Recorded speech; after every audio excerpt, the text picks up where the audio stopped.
আসসালামু আলাইকুম। আজকে ডাল দিয়ে সবজির রেসিপি শেয়ার করতে চলে এলাম। আপনাদের ভালো লাগবে তাই মনোযোগ সহকারে দেখার অনুরোধ রইল। আমি এখানে ডাল নিয়েছি, কাঁচামরিচ, কাঁচা পেঁপে, ফুলকপি আর রসুন আর এই পেঁয়াজ কলিগুলো এরকম একটু ফুল ফুল ডিজাইন করে কেটে নিয়েছি। ডিজাইনটা একটু সৌন্দর্যের জন্য করেছি, আপনারা যেমন খুশি তেমনটাই দিতে পারেন। ফুলকপিগুলো তুলে রাখলাম, ফুলকপিগুলো পরে দিব, কেননা আগে দিলে এটা নরম হয়ে যাবে, তাই পরে দিব।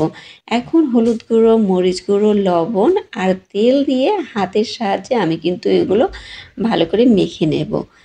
আলতো হাতে মেখে নিতে হবে, আর এই মাখাটাই কিন্তু এর স্বাদটা দ্বিগুণ বাড়িয়ে দেবে।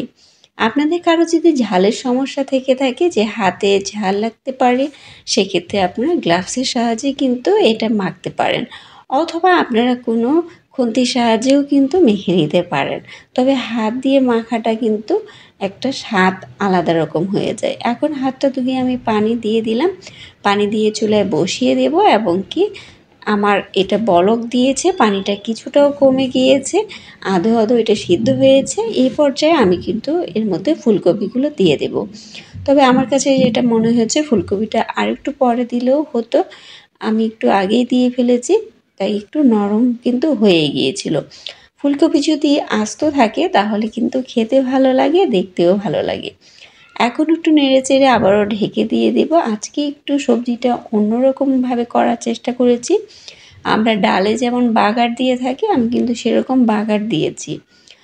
পানিটা শুকিয়ে নিয়ে আমি কিন্তু আবারও পানি দিয়ে দিলাম, আর এই পানিটা দিয়ে আমি কিন্তু নামিয়ে নেব, আর পানি ব্যবহার করব না। এখন অন্যদিকে আমি কিন্তু একটা ফ্রাই প্যানে তেল দিয়ে এর মধ্যে জিরা আর কিছু রসুন কুচি দিয়ে দেব। দিয়ে আমি এগুলো একটু ভালো করে ভেজে নেব, একটু যেরকম বেরেস্তা ভাজা হয় সেরকম করে একটু ভাজা ভাজা করে নেব।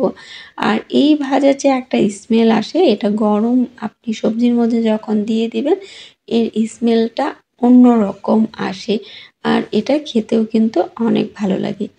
দেওয়ার পরে একটু নেড়েচেড়ে চতুর্দিকে ছিটিয়ে ছিটিয়ে নিলাম। এরপর কিন্তু আমি এর মধ্যে ধনেপাতা দিয়ে দেব।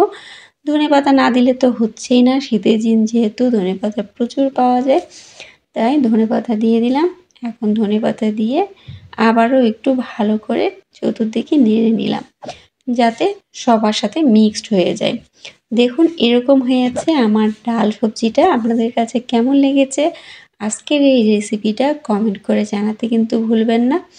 আর নতুন যারা দেখছেন সাবস্ক্রাইব আর ফলো দিয়ে পাশে থাকবেন। ভালো থাকবেন সবাই। নতুন আরেকটা রেসিপি নিয়ে কিন্তু হাজির হব। সেই পর্যন্ত সবাই আমার পাশে থাকবেন। আল্লাহ হাফেজ। আসসালামু আলাইকুম।